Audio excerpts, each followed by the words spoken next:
vai perguntando. Então, Arivaldo, é o seguinte, esse aqui é um novo template, você pode acessar através desse endereço aqui, 10.235.48/bunker/pp.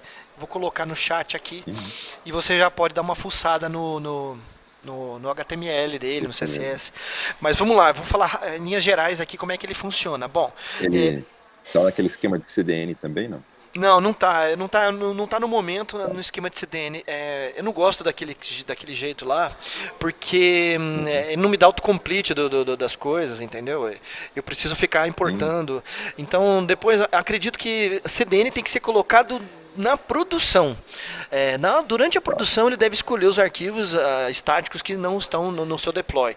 Mas durante o desenvolvimento, você tem que ter os arquivos aqui para o IDE te dar o autocomplete, para te dar os recursos. Ainda mais agora que o JavaScript não é tão só, né, layout assim, Uhum. né? É bem mais complicado. Então, não estou usando o CDN no momento, tá? Entendo as Beleza. vantagens, mas as desvantagens durante o desenvolvimento me fizeram tirar ele agora. Bom, é, como é que está o layout, né? Primeira coisa, está totalmente aderente, estou trabalhando com o Tarcísio e com o Antônio, que definiram o layout, então está bem Uhum. aderente ao trabalho deles, mas eu construí todo o JavaScript, CSS e HTML com base nas definições deles, né? Bom, quando a primeira coisa que você nota assim é o menu lateral, né? O menu lateral docável. Então, se você observar, você pode escolher se você quer ficar com o menu lateral apresentando toda hora ou não. À medida que você navega entre as páginas do menu, ele mantém essa condição que você deseja, né? Então, se eu clicar aqui para ocultar o menu no desktop, quando você recarrega, dá reload na página, ele mantém isso. Então isso é bem legal, porque você dá poder ao desenvolvedor. Eu faço isso com o local storage, eu armazeno a condição que o usuário quer manter sem nada no servidor. É, outra, Perfeito. outra coisa é que o menu ele é lateral, né? E então, à medida que você navega entre as abas, ele dá um slide no submenu para você. Então você pode ter vários itens de menu aqui à vontade. E mesmo que você dá refresh, reload, o estado dos menus que você navegou no desktop, ele é mantido. Isso é bem legal. Mesmo que você esteja no submenu, você consegue com muita facilidade navegar entre as opções sem ter que ficar clicando até chegar nesse estado, ganhando tempo, né? Parece uma coisa boba, mas se a gente Uhum. não fizer isso, o usuário ia ter que ficar toda hora indo, apertando, apertando, apertando até chegar. Ainda mais o menu não sendo mouse over, né? Ele tem que ser clicado, ia ser meio chato ficar fazendo isso. Então ele guarda o estado, né? Cada vez que você navega num item para frente ou para trás, quando você dá F5 aqui, o estado onde você estava é mantido. Isso é bem legal. Isso aqui é de graça, tá? Você não Ele precisa é fazer. mouse over? Oi? Ele é mouse over, você Não, falou? ele não é mouse over. Por quê? Porque a Ah, escolha, tá. a escolha, É. a escolha a escolha gráfica de você sempre usar ele na Uhum. lateral com um slide impediria que eu usasse mouse over, porque ele ia ficar toda hora sobrescrevendo ao passar o mouse, não é o que o usuário Mas, quer. Quando você passa se não, ele nem é bom para celular. não, mas assim, esquece celular. Celular é totalmente diferente. E eu tenho esse cuidado. Depois eu vou mostrar para celular para você como é que ele ficou. Para celular Uhum. não, eu consigo desenvolver mouse over para desktop, para dispositivos não touch e outro menu completamente diferente para dispositivos touch. A gente consegue pegar as capacidades do device e implementar os eventos adequados ali. É mais complexo, mas é bem possível. É, aqui eu realmente procurei manter o mesmo comportamento. Nesse ponto tá do mesmo jeito, mas depois eu vou te mostrar no celular algumas sutilezas que fazem ficar bem interessantes. Eu não gostei dessa setinha mais para direita aqui, tá meio desalinhada. Eu não gostei disso aqui, tem alguma coisa errada. Mas depois eu Por causa vejo. do texto, eu acho. Eu acho que eu sei o que é. O fato de ter um ícone aqui, a É. margem aqui tá diferente. Porque aqui eu tenho duas imagens de background. Que Uhum. interessante. Eu tenho a imagem do ícone e a imagem indicando que ele tem um subitem. Isso aqui, Certo. se você passar o mouse e ver no HTML, ele não tem ícones no HTML, né? Ele não tem um ícone depois outro ícone aqui. Eu não fico sujando o HTML por conta disso. Isso aqui são dois backgrounds ao mesmo tempo no mesmo elemento HTML. É perfeitamente possível. O CSS fica mais sofisticado, mas o HTML fica realmente bem limpinho, né? Então você não vai ver elementos bootstrap-like, né? Você criando icon, sabe, sujando a estrutura HTML. Não, nunca. Você nunca vai ver isso. O que eu ia falar? Bom, aí, beleza. Então, aqui ele é docável, né? Então, se você observar, ele não é um over que fica no desktop, como há espaço visual, ele empurra o main, ele empurra o conteúdo, o body, para a direita e mantém esse espaço. Então, isso é uma docagem. Deixa eu só mostrar para você como é que é o menu, tá? Menu.html. HTML puro, né? Você não tem que pensar quase, né? Você pode construir o HTML de maneira estática e você também pode construir ele de maneira dinâmica. Eu ainda não acoplei isso ao ID autorização, mas eu já fiz isso no outro pré-projeto e tal, dá para fazer. Tendo esse contrato de HTML, seja dinâmico ou não sendo, ele vai funcionar. Como é que funciona? Observa, tá, eu estou separando tudo em arquivos bem definidos para o desenvolvedor não ter que pensar, né? Então ele procura lá no arquivo menu.html, né? Ele não vai estar misturado com o restante de outros pontos do sistema. Então você vem aqui, coloca links com href, pronto, eles são links com href. Home, por exemplo, navegou o home. Tem um item que tem submenu, o fato dele não ter href vai indicar que ele não tem submenu. Então, para você criar um item com submenu, basta criar um link sem href. Esse class aqui é só o ícone, você não precisa, não é obrigatório, então você pode vir aqui, não tem o ícone, é a sub, tá vendo? E você, imediatamente depois do elemento que não tem href, você cria um div e mete os links lá numa árvore sem problema nenhum. E aí segue o padrão. Existem algumas classes pré-definidas, monitor, find, phone, people, que são ícones que o Antônio desenhou. Foi ele mesmo que criou a arte, ficou bem legal. E aí tem um universo restrito de ícones. Se você não quiser utilizar os ícones, sem problema nenhum, né? Tira o monitor daqui do home, né? Aqui, ó, sem crise nenhuma, entendeu? Então não tem problema. Na prática, o desenvolvedor vai acabar não colocando ícones porque não quer ficar pensando nisso, né? Mas aí a presença ou não do subitem, do ícone do subitem, ele é colocado dinamicamente pelo framework. Então beleza, tá aqui bem tranquilinho. Bom, beleza. Aí o que mais que a gente tem? Quando a gente navega para dispositivos que um espaço menor na tela, eu tenho um cuidado diferenciado. Vamos aqui para o celular. Quando você clica para abrir, observa que ele não doca, ele faz um float, né? Porque não tem espaço para você empurrar e tentar continuar mostrando a tela. Então ele fica sobre a tela, né? Como tem que ser. E aí quando você clica fora, ele fecha também. Esse comportamento não acontece no desktop. Seria irritante, né? Você abrir o desktop aqui e quando clicar ele fechar, né? Não, ele é docado mesmo. Então eu tenho essa preocupação de tentar fazer, né? Aproveitar o máximo das capacidades do device onde você está. E ainda assim manter a mesma identidade visual, o mesmo HTML, tranquilamente. Tem uma outra sutileza tem uma outra sutileza muito legal e eu estou procurando fazer isso em todos os recursos do framework. O botão voltar do navegador é nativo, ele vai fechar o menu para você. Por que isso? Porque o desenvolvedor, o usuário no celular, ele vai apertar o botão voltar. iPhone sempre tem o botão ali para você fechar. Mas os dispositivos Android... Android também. Não, acho que o iPhone não tem voltar, né? Você tem que implementar na aplicação, né? Só que é um pouco mais chato.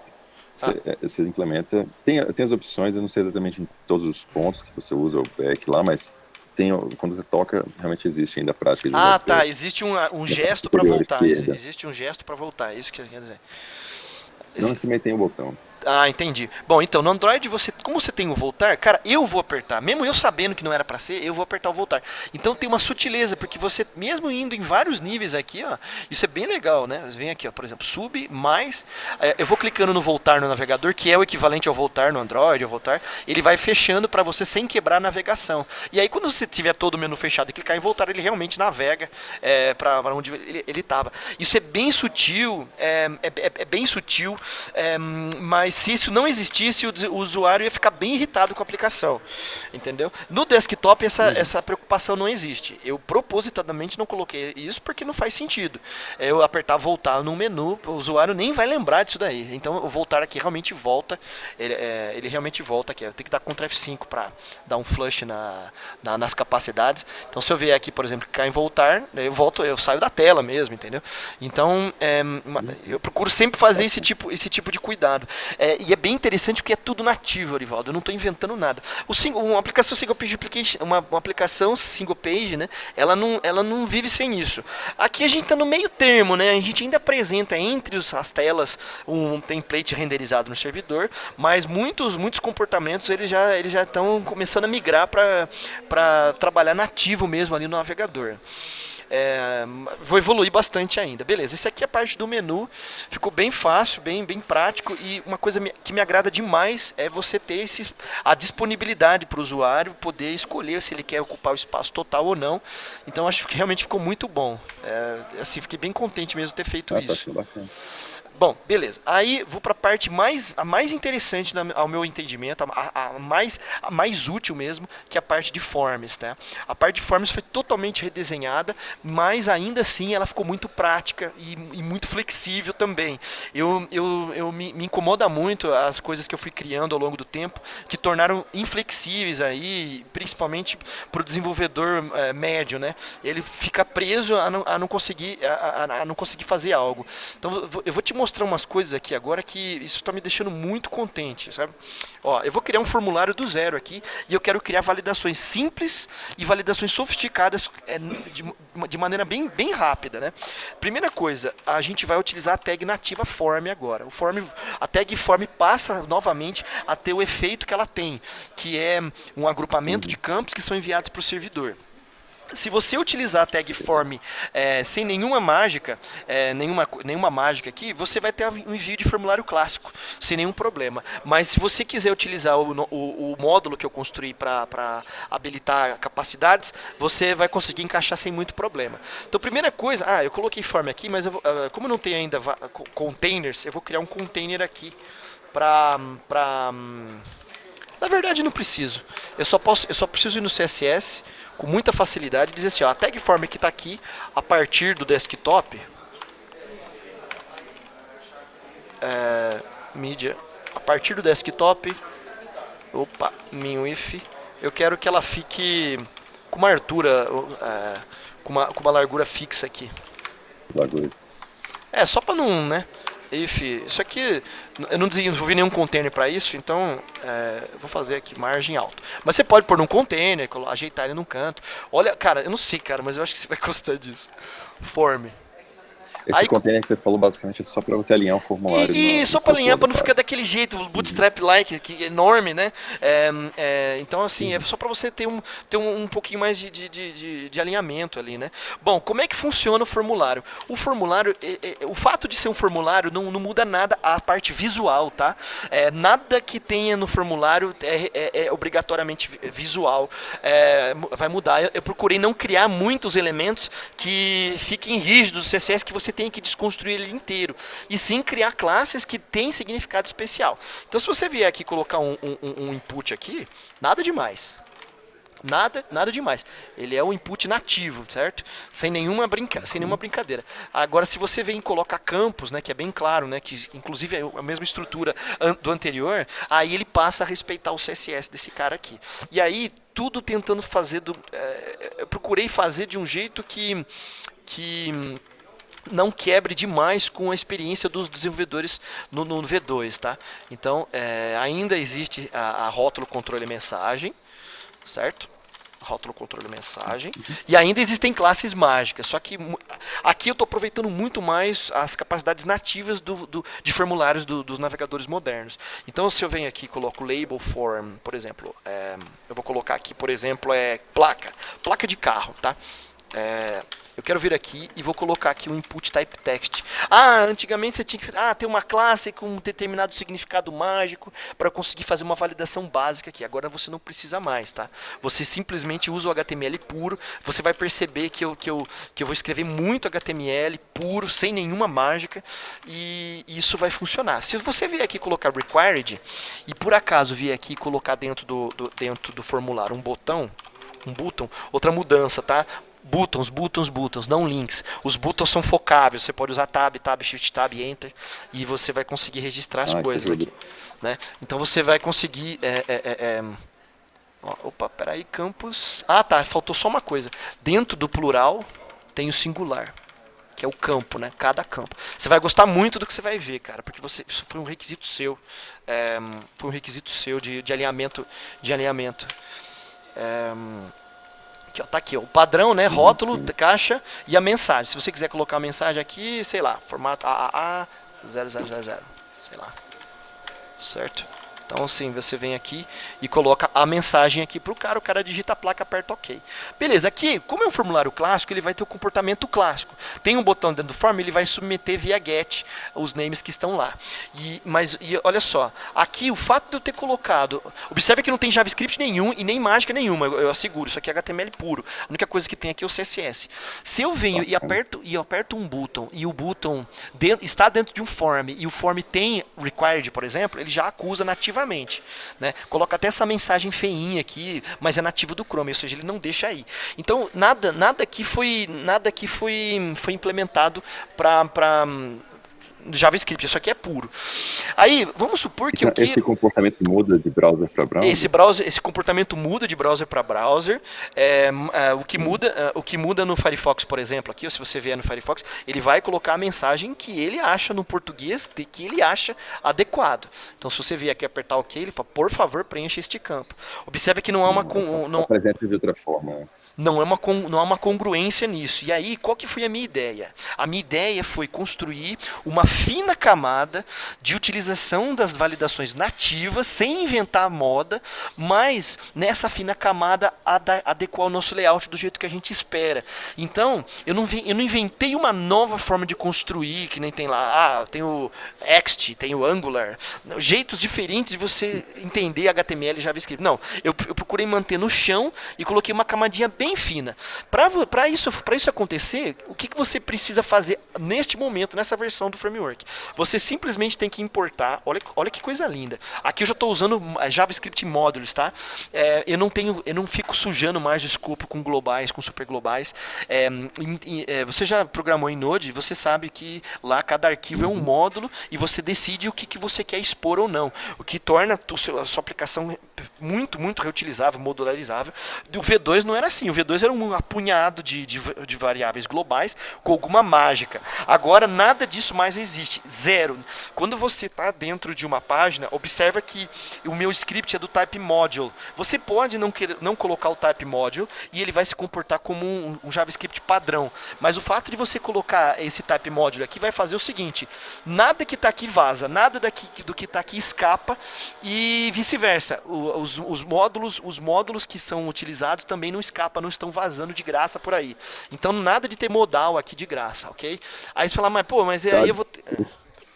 que é? O type module que você mostrou, esse atributo novo da tag script, é meio novidade essa parte, não sabia que ele funcionaria aí. Ele consegue rodar então nesses browsers que a gente já usa, né? Firefox, o Edge, o Chrome com certeza. Que Chrome já abraça rapidinho essas novidades. Sim. Can Use ajuda. Com certeza. Ó, quer ver? Ó? Vou te mostrar aqui como é que tá o nível. Porque minha preocupação de usar essas novidades de modularização é você não conseguir rodar isso em todo tipo de browser que a gente roda aqui. Não. Aí vou te dizer uma coisa. Eu não tenho, eu não tenho compromisso com o IE6, mas as aplicações modernas não vão rodar. Não, IE6 não. Não, IE8, IE acabou. IE pra mim acabou. IE. Acabou. Eu já não uso mais. Se preocupar com o Firefox e o Ó, olha O só. Edge, só esses aí. Então, olha só o olha, não, olha o olha o que eu tô te dizendo aqui, ó. Can I use type modules? E eu abandonei, tá? Foi uma decisão, a Microsoft abandonou o IE, eu não tenho apego, entendeu? É tipo ficar cuidando, Inclusive, né? De, você ainda de, tem aquele alerta falando que não roda? No Não, script? eu não tenho, mas eu vou implementar, tá? Fica tranquilo que eu vou realmente fazer um trabalho melhor do Então, que aquele, colocando uma página bem flat, o cara vai poder abrir no IE6 e ele vai saber que ele tem que ter. Inclusive, entre versões de navegador, tá? Pode ser que tenha problemas, tá? Eu já estou utilizando recursos que funcionam no Chrome. é, por exemplo, olha só, ele funciona a partir do modos 61, né? desde 2017. Ou seja, se você tem lá uma instalação da tua máquina com essa política estúpida de não atualização automática, o que eu acho e o que me deixa impressionado é que a área de segurança fez isso. A área de segurança é um problema para a empresa, porque o navegador tem que atualizar. Você vai no ajuda, ele atualiza. Pronto, tá aqui, ó, você tá com o atual. Então, assim, para as aplicações externas, a gente não vai ter nenhum problema, porque a probabilidade de um desenvolvedor, de um usuário, perdão, final, estar com um dispositivo móvel ou com um navegador que não seja a última atualização, ele tem que estar num sistema operacional muito antigo, entendeu? Isso é muito improvável. Então, o Internet Explorer 11 eu abandonei, mas eu estou de olho ainda no Edge, no Firefox, no Chrome, no Safari, em todos os dispositivos móveis. O dispositivo móvel é muito tranquilo porque eles Não, atualizam beleza. A gente com só muita precisa manter o olho facilidade. nesses mesmo. Aí o que eu posso fazer? Eu posso ir colocando polyfills, tá? Para que isso funcione. Polyfills são, se você pegar lá no Mozilla, ele tem códigos de polyfill para funcionar em versões mais antigas. E aí a gente testa esses polyfills aí, né, se for muito necessário. Mas eu quero chutar o cara para fora e Não, acho colocar que não vai ser o caso, não. na versão mais moderna. Isso, é muito importante o que você pontuou que eu tinha esquecido. Realmente, navegadores modernos. Os navegadores modernos eu estou usando, tá? E eu estou caminhando assim, tipo assim, o navegador tem que ter no mínimo 2 anos de idade, tá? Se ele tiver mais de 2 anos de idade, Entendi. mesmo o Chrome, ele vai ter problemas. Muito porque o próprio Chrome implementou módulos faz 2 anos, entendeu? Bom, beleza. Uhum. Aí, voltando aqui, né, falando de modos. Olha só que coisa linda, Arivaldo. Arivaldo, cara, você não tem mais globais, cara. Você não tem Uhum. mais globais. Você importa o que você precisa. Por exemplo, ó, importe asterisco as forms from. Aí aqui, isso aqui não pode, nessa sintaxe não pode ser uma string, tá? Isso aqui é estático. Tem que estaticamente chegar aonde você quer. Core não, core templates. O detalhe, o autocomplete disso aqui funciona no VS Code, tá? Eu tô muito contente de perceber que o VS Code, que é gratuito, aí que você pega e instala, você vai conseguir ter toda essa inferência de código JavaScript que você tá vendo aqui, tá? Forms. Joia. É só pegar o VS Code e colocar o plugin STS Tools para quem é Java e tá fechado. Pode desenvolver por ele mesmo. Assim, é fantástico, assim, fudido. Bom, beleza. Aí, o que eu ganhei aqui? Forms. Olha que coisa linda, cara. Eu tenho apenas as funções que me interessam referente a formulário. Uma mudança semântica, né? Forms em vez de formulário. Formulário dava a entender que era um formulário, mas aquilo lá era um gerenciador de formulários. Decidi mudar, porque esse módulo Forms gerencia formulários em geral. Você pode ter mais de um formulário sendo gerenciado ao mesmo tempo por ele. E aí, olha só que bonito. Existem 5 miseráveis funções. E bem documentadinho aqui, que eu não fiz ainda, você vai entender o que você pode fazer. Eu posso vir aqui colocar documento, key selector, form.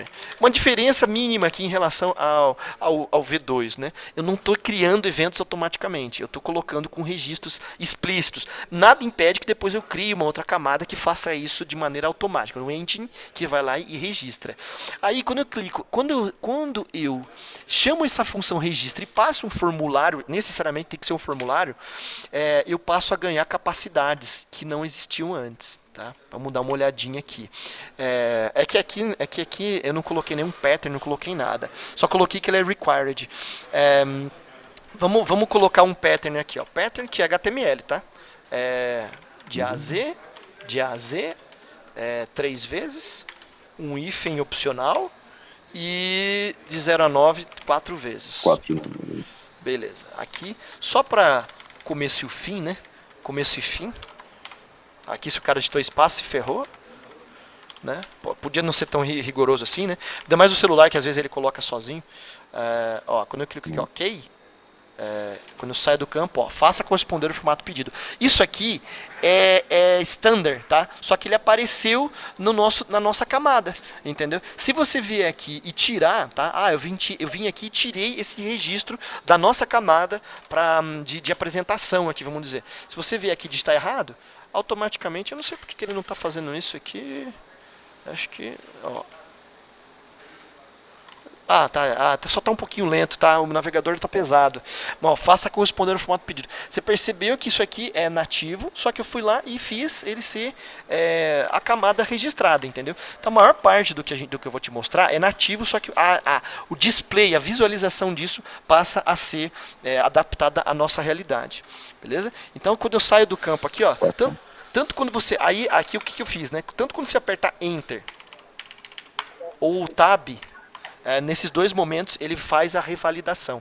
Se eu digitar errado, apertar Enter, faça corresponder ao formato pedido. Então isso aqui é bem tranquilo. Aí, outra coisa, como eu registrei esse formulário, e provavelmente porque eu registrei, eu não vou querer fazer um envio clássico de formulário, eu desabilito a função nativa do envio automático quando você aperta um botão dentro de um form. Então você vai precisar explicitamente registrar isso. Então eu venho aqui e coloco um evento nesse botão e vou checar a validade dessa placa antes de enviar. Isso é bem legal. Observe que eu vou colocar ele como required e com esse formato. O que significa isso? Se eu vier aqui agora, document.querySelector. Pelo fato do módulo não ter globais, não adianta eu vir aqui e colocar um on-click, tá? Se eu vier colocar um on-click, ele não vai ser enxergado porque eu não sujei o escopo global. Então você não tem mais por esse e muitos outros motivos, eu não coloco mais eventos inline no HTML, tá? Muito porque quando você faz isso, você está matando um monte de comportamento que o framework poderia ter, uma equipe estaria utilizando ali. Então não é recomendado, na verdade nem é possível mais você colocar um clique ali, a menos que você saiba exatamente o que está fazendo, é melhor você colocar aqui dentro dos módulos, tá? É óbvio que o que eu estou falando não é escrito em pedra, dá para mudar isso tranquilo, dá para contornar, mas eu vou procurar fazer com que os desenvolvedores passem a colocar comportamento fora da apresentação e a gente está caminhando para a inevitabilidade disso, né? Então eu venho aqui e coloco no clique, o que eu vou fazer? Olha só que legal, eu tenho forms.reporta inválidos. Se eu vier aqui, vou criar uma constante aqui, const f, vou colocar esse cara aqui, registrei o formulário e reporta inválidos. O que esse reporta inválidos faz? Olha que legal. Quando eu apertar OK aqui, ele vai disparar o reporta inválidos e ele vai disparar a validação de todos os campos do formulário que está lá, mesmo que você não tenha passado por ele. Ele reportou, tá vendo? Ele reportou isso daqui. Olha só que interessante. Se eu vier aqui, tirar o required, por exemplo, colocar um value inválido, né, e mandar ele reportar, ele vai ter passado. Como eventualmente eu não entrei no campo, quando eu clicar OK, ele vai reportar, faça corresponder ao formato pedido. Aqui ele não passou por causa do pattern, entendeu? Então o reporta inválidos faz isso. O reporta inválidos, além de ele dar esse display dessa validação dos campos do formulário, pode ser quantos forem, tá? Ele vai colocando uma mensagem. Ele também retorna um booleano dizendo que deu problema ou que deu certo, tá? Por isso o termo reporta inválidos. Então, o que eu ganho com isso? Você não precisa mais de try catch. Você pode vir aqui e colocar forms.reporta inválidos, passo formulário, sai. Aqui, opa, deu certo. Essa linha de baixo, alert, opa, deu certo. Então, assim, uma forma bem tranquila de você validar a lógica básica, essencial de formulários antes de você mandar um Ajax, etc e tal. Olha lá, faço corresponder. Digitei correto? Ok. Opa, deu certo. Então é bem tranquilo, né? Então o reporta inválidos retorna true caso tenha dado pau em alguém. Ele exibe o pau ali, né? O problema visualmente. E também você retorna um booleano para saber se deu problema ou não. Tranquilo, né? Aqui, ficou joia. Tranquilo, né? Bem simples, pouquinhas linhas, já fez o. Pouquinhas linhas, pouquinho HTML e sem muita mágica. Eu gastava bem mais linhas para fazer validação. Isso, cara. E olha só que interessante. Olha o que a gente tem aqui. Aqui você tem mais sofisticação do que essa, tá? Por exemplo, eu posso vir aqui. Olha que da hora. Olha que da hora. Eu posso vir aqui, criar um novo campo, dizer que ele é um nome não, vou pôr CPF. CPF. Olha só que da hora. CPF, input type text, ID, CPF. O name sempre correspondendo ao ID, tá? Um padrão, tá? E aí, você não precisa pôr um pattern de CPF. Eu quero colocar uma mensagem customizada já do framework mesmo. Aí você coloca a class CPF. Quais as classes disponíveis que a gente tem? Na verdade, não são classes, são seletores, tá? Aqui dentro do framework, no Forms, o Forms ele importa as validações padrão no arquivo à parte. Eu coloquei no arquivo à parte de propósito para que o desenvolvedor consiga encontrar padrões de desenvolvimento e criar os seus próprios, tá? Então aqui esse arquivo validações padrão é um conjunto de seletores / comportamento de validação que extrapola um pouquinho o HTML básico, tá? Não há nada de errado com esse cara e ele funciona muito bem. O problema disso é que ele não pode ser mais sofisticado do que isso. Por exemplo, você quiser formatar o CPF depois que você sai do campo, ou dar uma mensagem particular, dar uma mensagem peculiar, ou mesmo fazer um cálculo mais complexo, por exemplo, um Ajax, etc. e tal. Então, como é que você faz para você ter uma validação sem ferir as validações nativas, né? Como eu quero dizer, eu tentei trabalhar em cima uma camada bem fininha em cima do que é nativo, sem ficar inventando. Não, tem um jeito totalmente diferente de fazer validação que, aí você vê na internet uma coisa, você vê no meu caso outra. A ideia aqui é só colocar uma camadinha fina e você com o conhecimento que você tem de HTML e JavaScript puro, você não vai precisar aprender um pattern, né? É claro que sempre a gente acaba criando patterns, mas eu procurar ser o mais transparente possível. Então, aqui dentro do validações padrão, eu tenho 3 seletores, CPF, CEP e moeda. Mas o seletor, por que eu chamo de seletor e não de classe? Porque ele é realmente seletor. Eu posso colocar um outro seletor aqui. Não precisa ser necessariamente uma classe. Colocou só para achar. Exatamente, qualquer coisa para achar. Aqui é um por vez, tá? Então, vamos ver como é que funciona o CPF.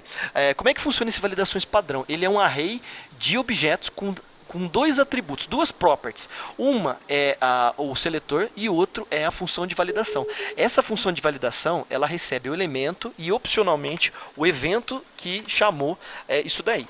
Geralmente você não precisa disso, mas está aqui se você precisar. E isso aqui vai ser chamado em que momentos? Isso aqui vai ser chamado no onBlur e no onKDown, na hora que você apertar Enter. Você apertei Enter, ele valida também. Então essa funçãozinha, e ela tem uma única responsabilidade. A responsabilidade dela é retornar uma string dizendo qual é o erro. Se houver. Se não tiver erro, acabou. Não precisa de try catch. Gostei da linha 13 aí, viu? Você gostou da linha 13? O que você gostou? Uma expressão. Que você já está mascarando, né? Não, a linha 14, você fala? O que você tá... 13 e 14, né? Você começa a fazer essa parte de mascaramento. Isso, exatamente, bem tranquilo. Então, aqui, aqui especificamente, eu chequei se não tem valor, se não tem valor, sai, observe que eu não tenho nenhum compromisso com nada. Se eu sair da função, não deu nenhum problema. Na verdade, ele está dizendo implicitamente que está tudo bem. Caso não caia na expressão regular, eu coloco uma mensagem personalizada. Isso é bem legal. Então, você tem a chance, observe que você tem a chance de fazer isso. Nativamente não assim, não, globalmente no seu código, né? Formato CPF, pontuação opcional. E aí opcionalmente aqui, né? Nesse caso, nessa função, tá explícito, mas você não é obrigado a fazer. Você pode vir lá e dar um comportamentinho lá de validação. Pronto, aí eu já tenho um validador para você. Vamos dar uma olhadinha. CPF, né? O fato de ter o class CPF, né? O seletor, o que vai acontecer aqui? Obviamente agora não tem mais esse pattern. Não, tá certo, esqueci. Só deixa eu tirar essa mensagem aqui. Uma mensagem. Uma sutileza muito, muito interessante aqui, o Arivaldo. Digitei errado, mostrou a mensagem de erro. Voltei, não tem erro, ele volta a mensagem padrão. A mensagem padrão que estava inline no seu HTML. Então ele é bem inteligente, entendeu? Bem inteligente. Isso é bem legal, cara. Você não tem que fazer nada. Isso que é o bom, você já tem a validação pronta praticamente. A validação está pronta. Então, trabalho danado. Arivaldo, acabou, velho. Java, você faz no front, faz no back, aí o do front é praticamente fechado já. Exatamente. A validação de formulários eu procurei fazer um negócio assim. Vamos resolver o problema de validação essencial. E se puder, criar mecânicas mais sofisticadas. E, cara, eu acho que eu consegui as duas coisas, cara. Bom, vamos lá. Digitei errado, saí do campo, ou digitei errado e apertei Enter, né?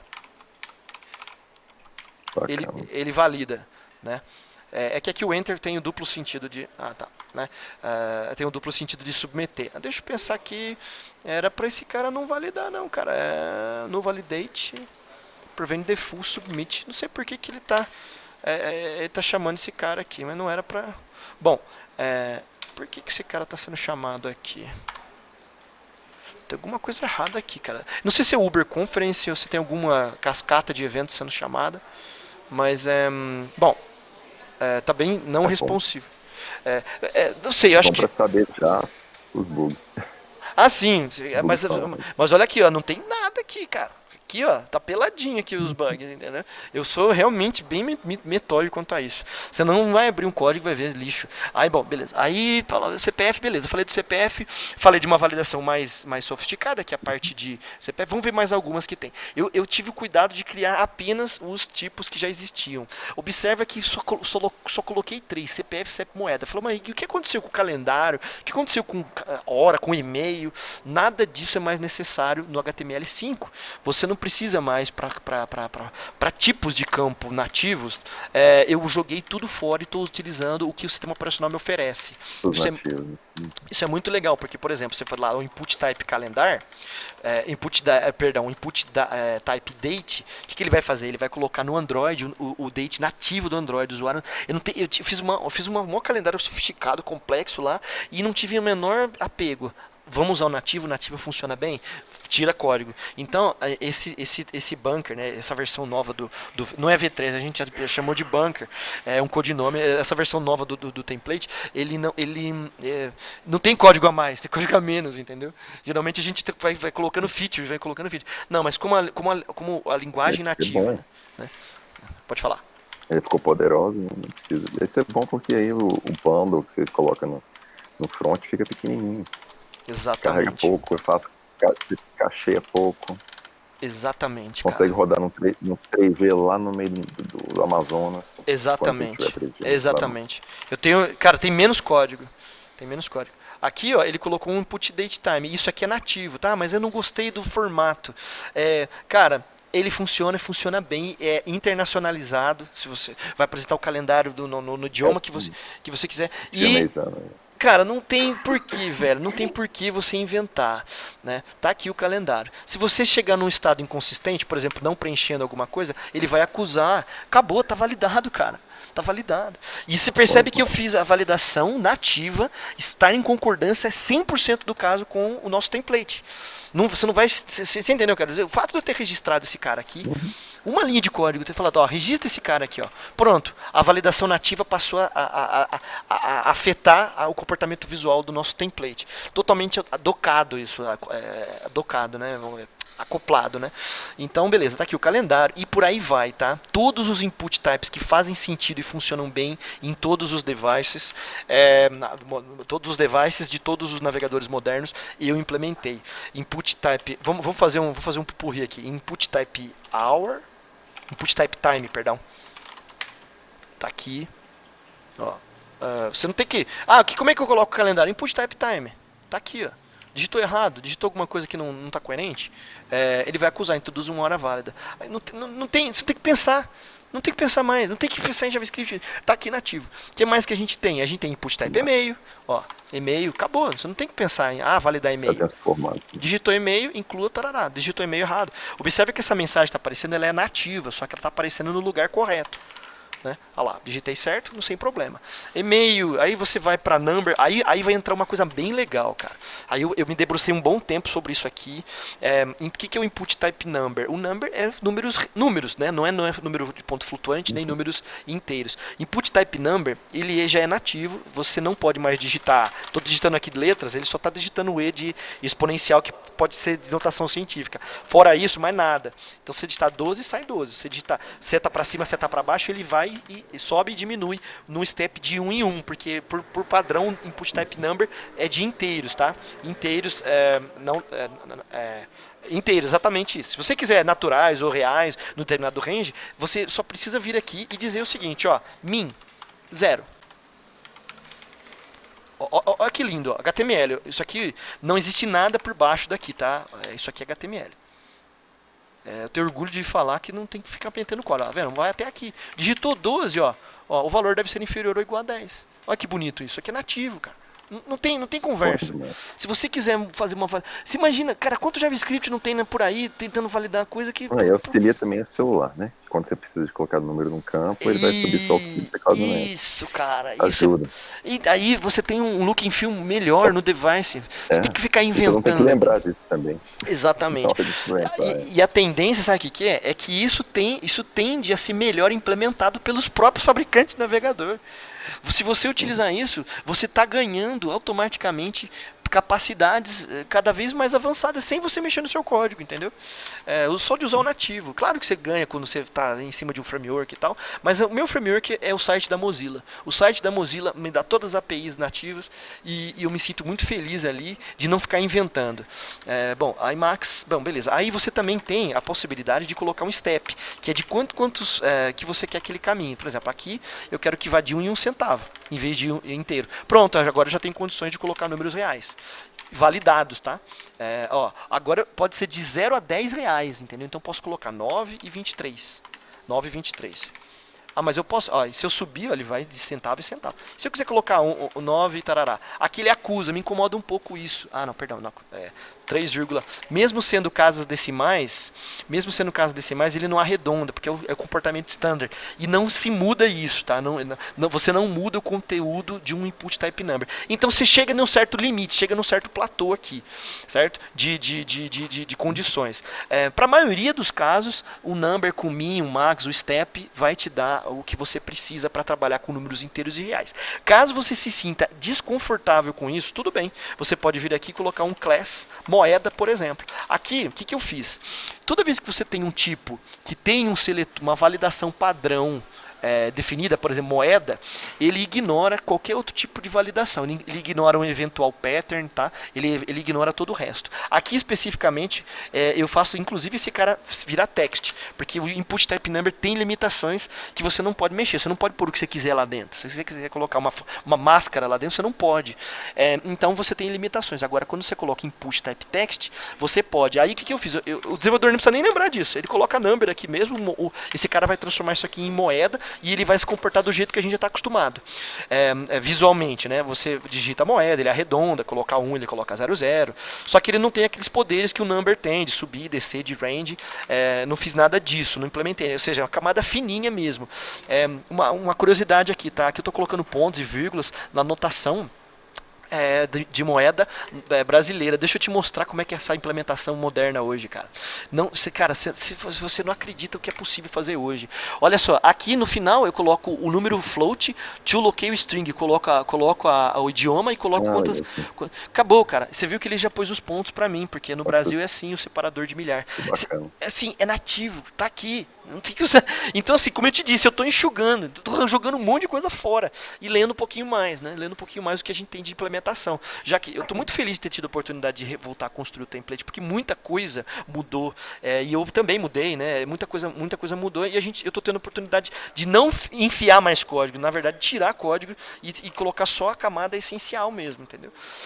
Bom, beleza. Aí a gente tem aqui, não é só isso. Eu preciso de uma formatação específica, que não é do jeito que está aqui. Vou ter que mexer no validações padrão? Você não vai precisar mexer no validações padrão. Aqui no pré-projeto, a gente passou a colocar dentro uma parte chamada static, que você pode inclusive colocar funções globais que vão funcionar no código inteiro, e que você não tem que mexer no core. Ela está propositadamente fora do core, para que você não tenha que ficar mexendo mais aqui. Eu quero customizar, mas eu não quero mexer no core, porque aí depois na hora de fazer um upgrade de versão vai ter problema. Então a gente procurou separar. Então tem CSS, imagens que são globais do seu projeto, você não vai ter que mexer no miolo mais. Então você pode colocar no static aqui, que faz parte do seu, uma espécie de definições globais do seu projeto e que você não precisa ficar mexendo no core ali para isso. A mesma coisa eu fiz para validação de formulário. A única coisa que eu não pus no arquivo separado aqui no static ainda. Validações padrão está lá no miolo. Realmente, não falei besteira não. Tá certo. Eu vou fazer validações customizadas sendo colocadas no static aqui ainda. Eu não li isso aqui ainda, mas vou passar ali. Se você precisar de uma validação customizada, você pode muito bem vir aqui e escrever assim, forms. Adiciona validação. Você coloca um seletor, por exemplo, matrícula. Matrícula. E aqui eu vou definir a função de validação e a função de inicialização.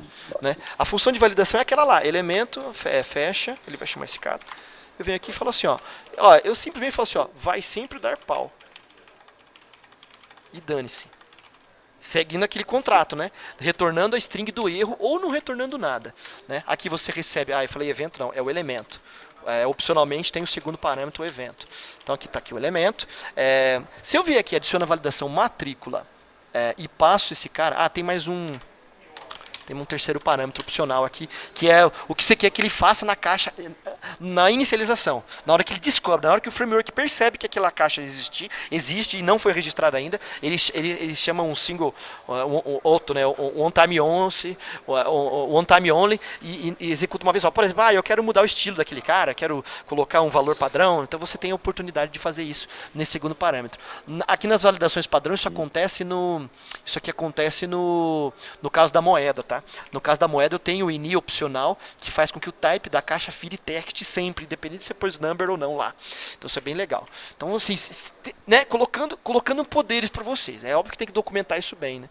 Bom, registra. Aí eu adiciono a validação, matrícula e vai colocar dando pau sempre. Olha que bacana. Se eu vier aqui por acaso e dizer que esse cara faz parte da class matrícula, seja number, não seja number, não interessa, ele passa a respeitar aquele cara pra frente. Sai do campo, vai dar pau sempre e dane-se, tá vendo? Isso é legal e ele continua em concordância com o resto do framework, né? Quando eu clico OK, ele vai validar, vai dar sempre pau e dane-se. Então você pode criar um conjuntinho de validações padrão, registrar antes de chamar o registro, tá? O ideal seria você colocar no arquivo à parte antes de chamar cada vez os formulários aí, né, na sua página. Então assim, ou validar mesmo, ou adicionar aqui sem problema nenhum.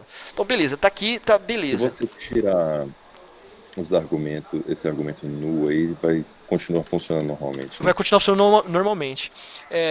Como ele acusou aqui, ele deu um invalid number argument, esperou 3, é que eu esqueci de colocar que esse cara é opcional. Eu não sei como é que faz para colocar o valor opcional no JavaScript. Acho que é isso mesmo. Coloca o igual. Você coloca aquele. Você usa aquele. Aí parou de dar Isso aí você tá dando. Você coloca igual, você tá dando o default value. Não entendi. Beleza, funciona. O default value, né? Coloquei quando você coloca. Isso aqui é notação. Quando você não informa, ele assume um valor, né? Isso, usa spread. Cara, eu tô usando muita coisa mais. Eu tô usando umas coisas muito legais, cara. Mas o Python que é mais legal, você consegue nomear o argumento. Acho que não tem parâmetros nomeados ainda em funções JavaScript. Bom, beleza. Esse cara vai ficar desse jeito mesmo, tá certinho. Function ou null. Como é que é mesmo? Ó que lindo, ó. A anotação do JSDoc é interrogação. Documentação. JSDoc. Ele sabe que isso aqui é opcional.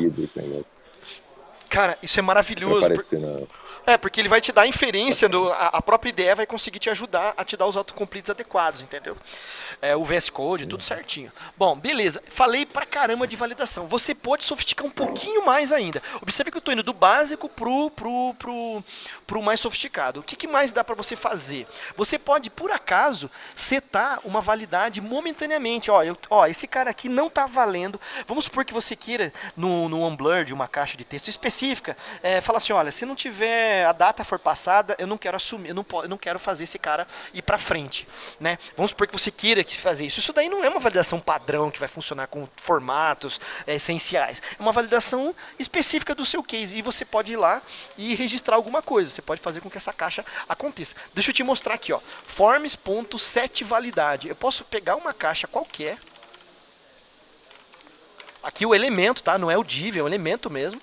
E dizer o seguinte, ó. Isso aqui tá errado. E boa.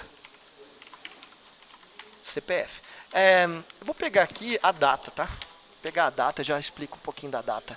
Input type data. Tem um ID aqui.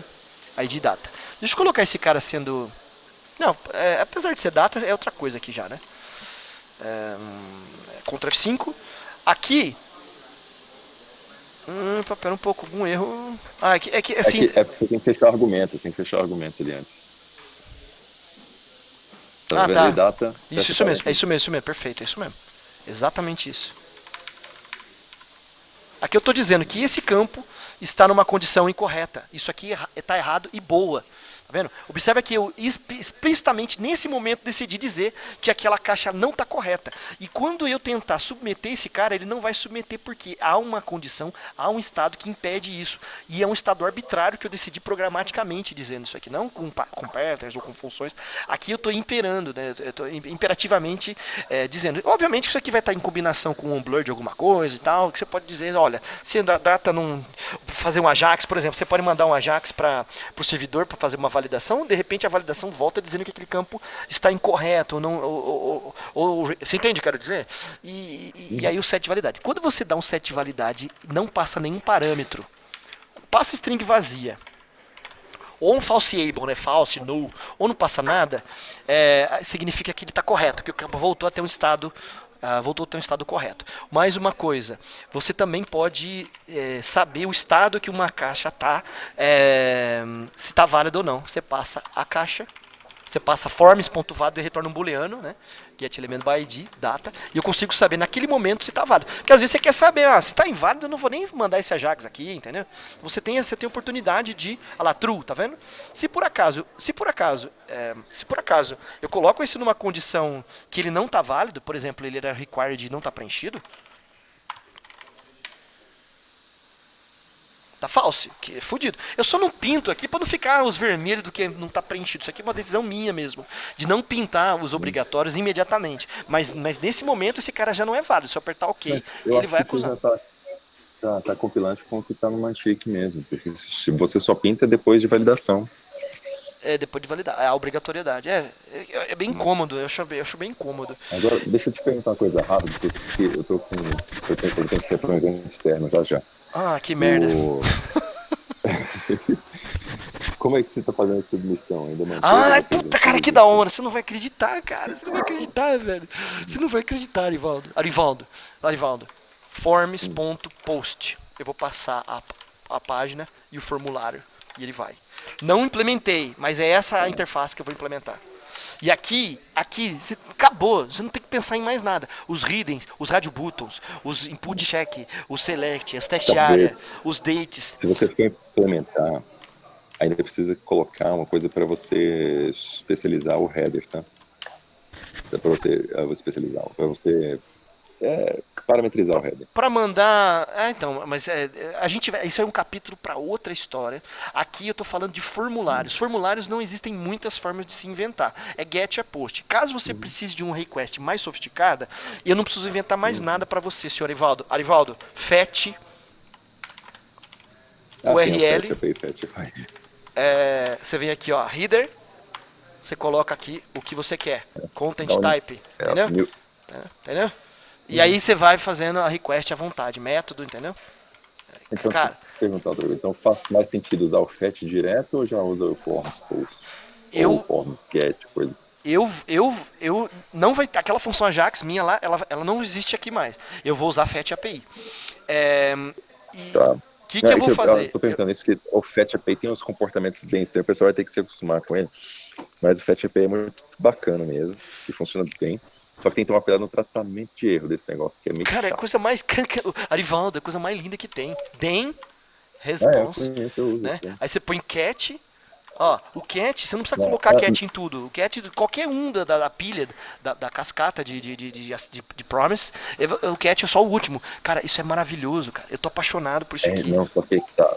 Só toma cuidado, porque esse cat ele não funciona se você não pegar no primeiro then aí a checagem do código que você quer. Ele não faz essa checagem direito, do jeito que eu pensei que ele ia fazer, sabe? Mas sim. tem os motivos. Não, existe uma diferença, tá?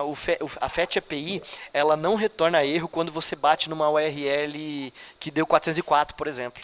Ou seja, os erros internos de servidor 500, erro 404, ele não dispara uma exceção. Ele só dispara uma exceção se houver um problema de rede concreto no seu navegador. Você desligou ele da rede, aí ele vai disparar uma exceção. Essa é a única diferença, assim. Existem mais diferenças entre o XHR, tá? Mas, cara, a sintaxe, a fluidez, a flexibilidade, o poder. Cara, você jogou assim. Sim, e tem coisas que tem que prestar atenção aí também. Esse response, além de checar o código, para você, qual código você quer, para você dar um throw error, se for o caso, para você tratar erro lá dentro do cat.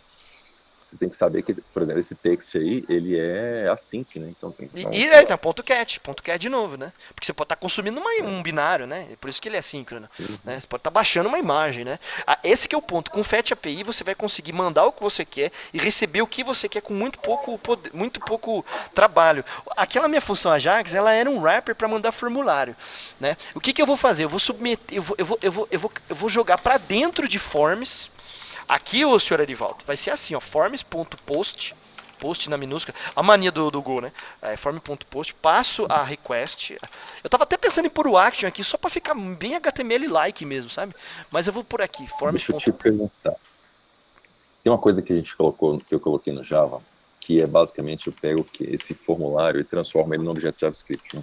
Num JSON. Porque eu envio só JSON, eu não envio um body do post, sabe? Content type HTML formally encoded lá, né? Entendi. Sim, eu entendi o que você está falando. Eu entendi o que você está falando. Aqui eu vou mandar formulário. Por que eu vou mandar formulário? Porque eu estou no módulo de formulário, ou seja, formulário, campo.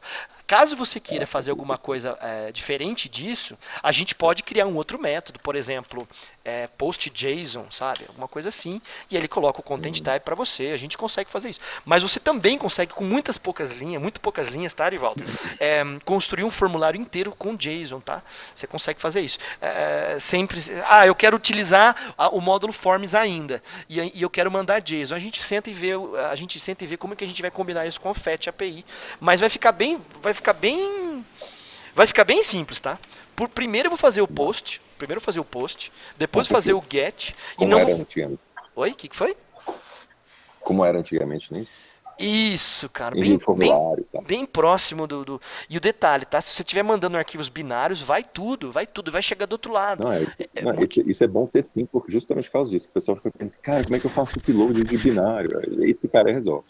Vai acabar, isso aqui vai acabar com o nosso problema, tá?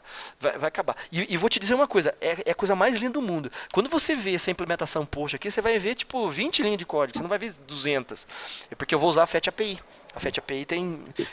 eu vou só colocar uma camadinha só para o cara falar assim, o que eu tenho para mexer com o formulário? Forms, ponto. Aí você tem um ponto, ele tem tudo que ele precisa para trabalhar.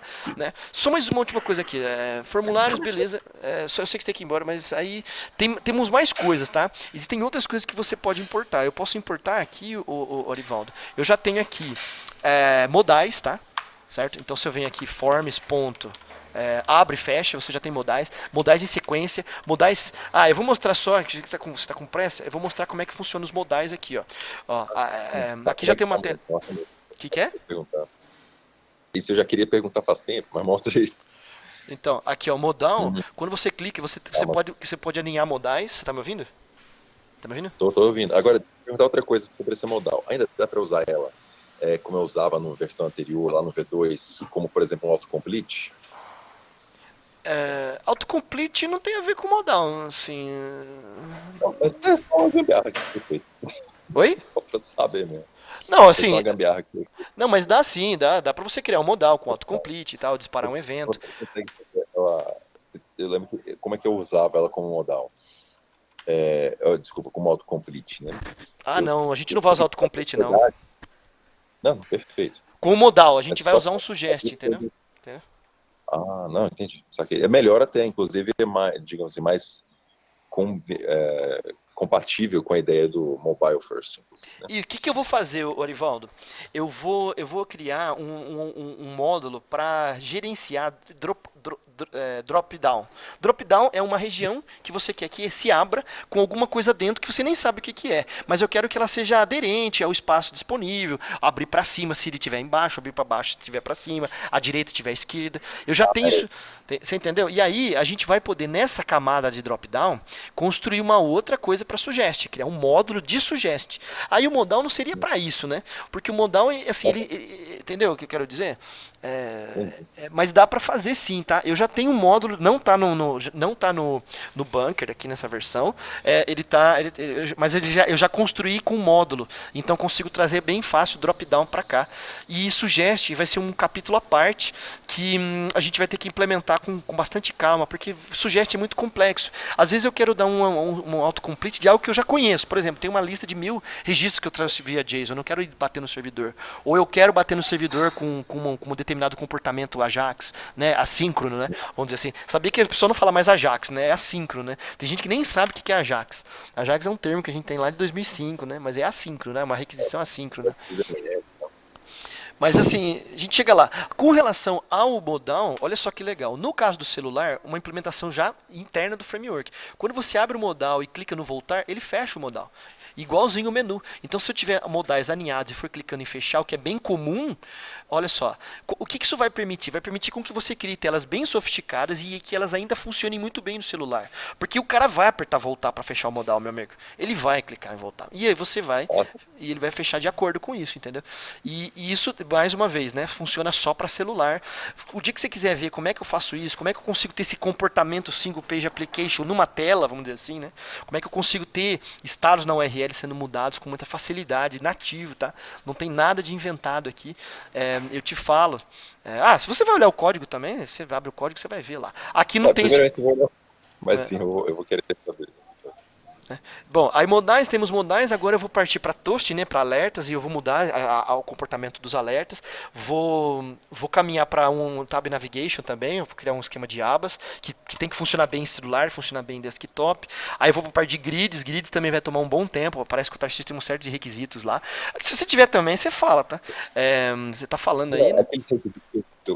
Aquilo que eu te passei como requisito, basicamente, é o que o pessoal que cuida dessa parte de usabilidade, lá da área de canais, passou pra gente. Então é só digamos assim, recuando o que eles... entendi. Esqueci de falar pra você aqui, cara. Olha só, cara. Isso aqui vai fazer... esquece o Bootstrap. Esquece o Bootstrap. Não precisa do Bootstrap. Porque, assim... olha só. Olha que bonito isso aqui, cara.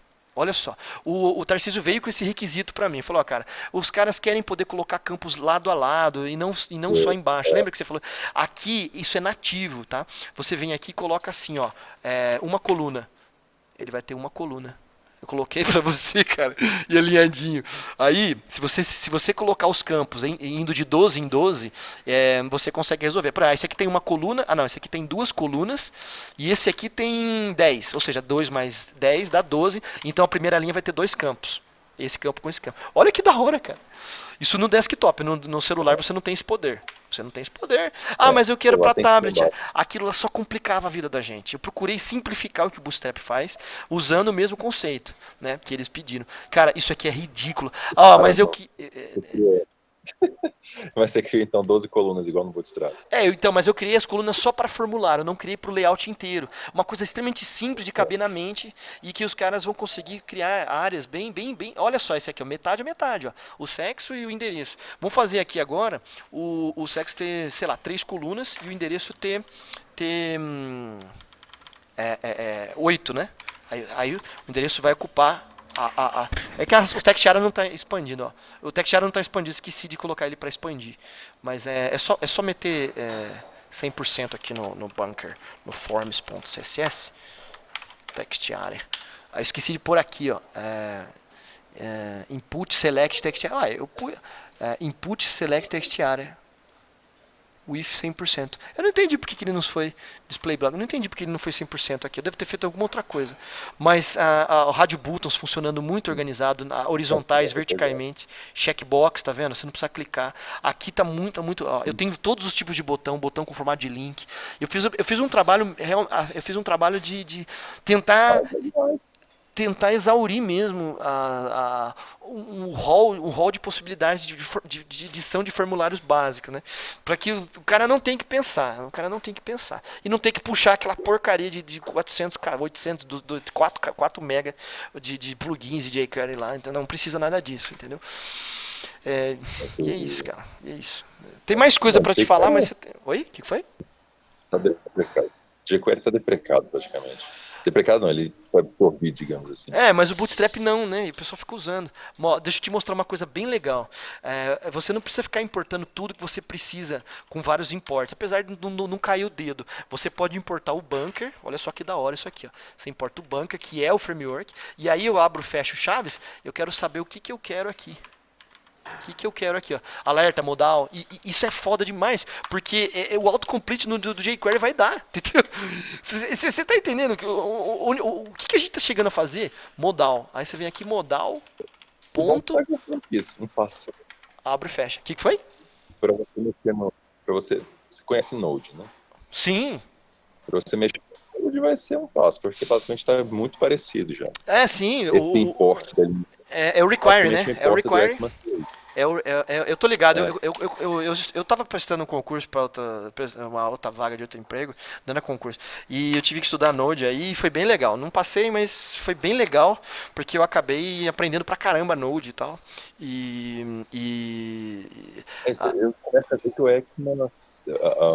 É o CommonJS, né? O import é do CommonJS no Node e a gente tá usando o ECMAScript 6 nos navegadores. A tendência é que o jQuery o Node vai ficar igual o JavaScript. Entendeu? Sabia disso? Você não vai mais... O que você tá vendo aqui, você vai usar em Node daqui a pouco, entendeu? Entendeu? Ele ainda não usa isso. Não usa. É o require. Você chama require. HTTP. Mas você usa isso const HTTP. Aquele transpilador, o você consegue. Exatamente. Const require. E aí você tem lá o export. Não é export, é módulo exports. E aí você coloca o que você quer exportar lá, né? Aí mas é a mesma coisa, a mecânica é a mesma.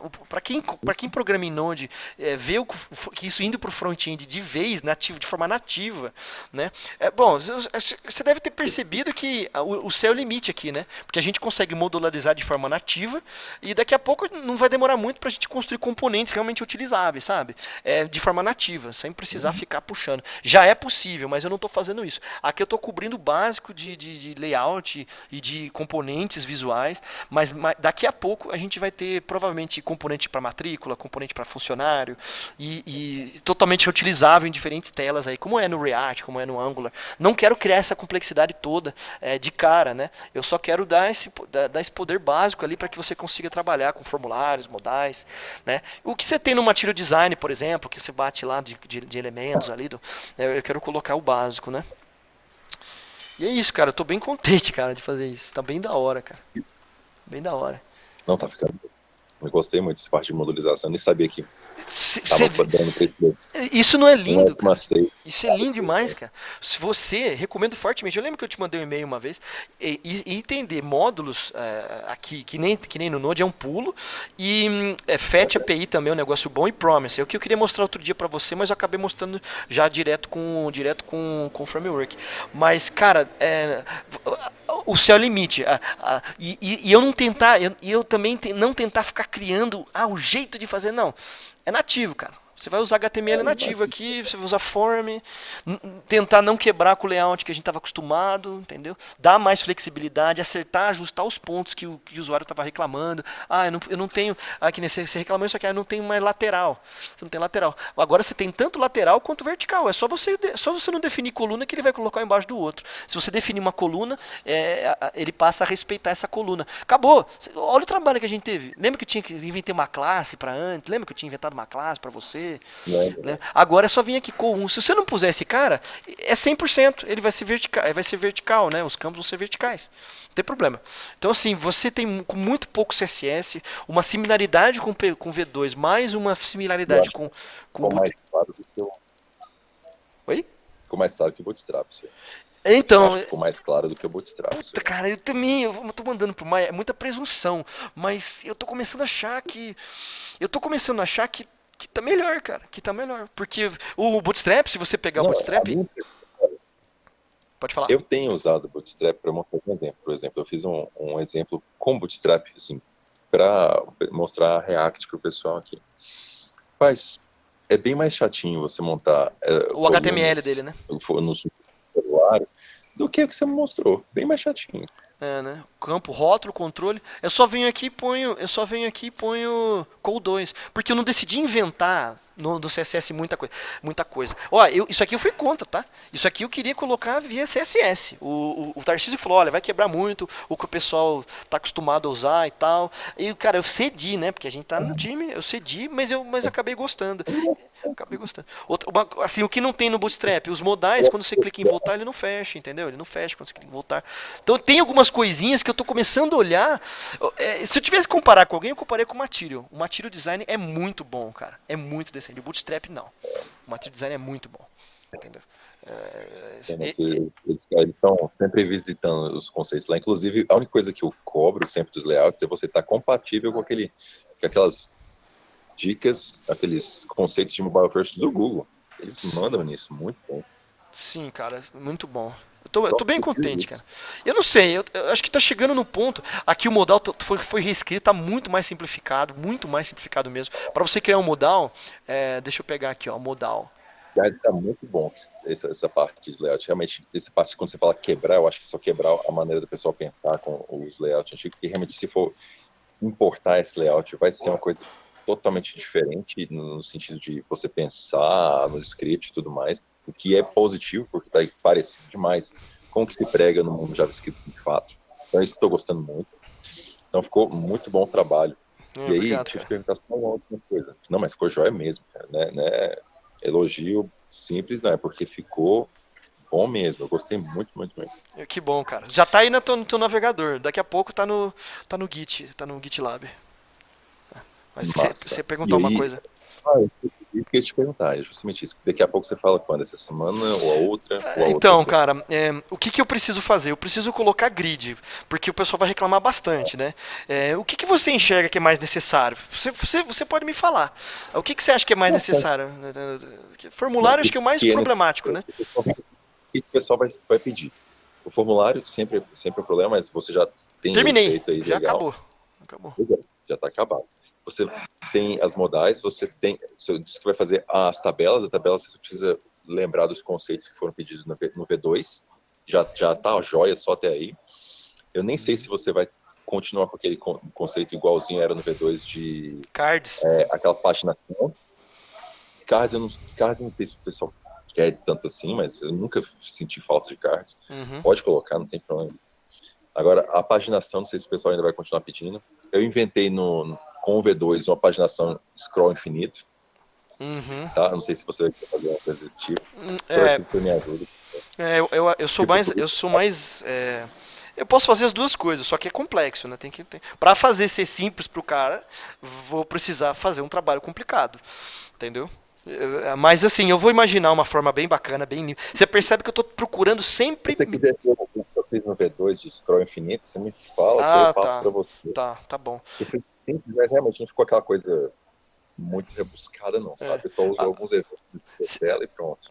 Assim, uma coisa que eu prezo bastante é a interface do usuário programador. Ou seja, a API do cara tem que ser bem limpa, bem simples, para que ele não tenha que pensar muito ou que ele não se perca muito também.